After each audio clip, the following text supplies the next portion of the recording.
तर हा आजचा विषय असा की आज आपल्या बाप्पाचं विसर्जन होतं आणि सोबतच आपल्या मंडळाच्या गणपतीचं सुद्धा विसर्जन होतं आजच. त्यामुळे मस्त तयारी चाललेली, पूर्ण कॉलनीमध्ये रांगोळी काढत होते. हे पण हे असं लहान लहान पोरं पोरी आणि ह्याच बारक्यांनी आपल्या गणपती बाप्पा समोर पण रांगोळी काढलेली अशी मोठी. आता इथं रांगोळीच आवरते तोपर्यंत डीजेची टेस्टिंग सुद्धा चालू झाली.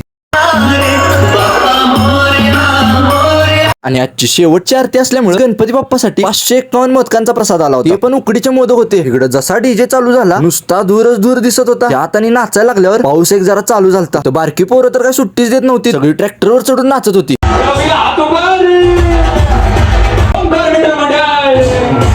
आता आपल्या मंडळाची आरती चालू झाली.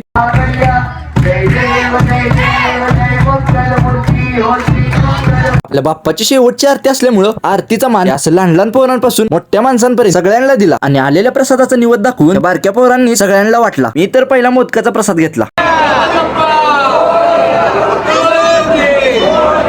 आरती झाल्यानंतर थोड्या वेळात आपल्या गणपती बाप्पाची मूर्ती ट्रॅक्टरवर ठेवून पिंपरी गावात आणली आणि सोबत बाकीच्या घरातल्यांचे पण गणपती होते, कारण इथे इको फ्रेंडली पद्धतीने गणपती विसर्जन करतात. आणि इथे एक आरती करून आपल्या गणपती बाप्पाचं विसर्जन केलं. कमेंट मध्ये तेवढं गणपती बाप्पा मोरया लिहा.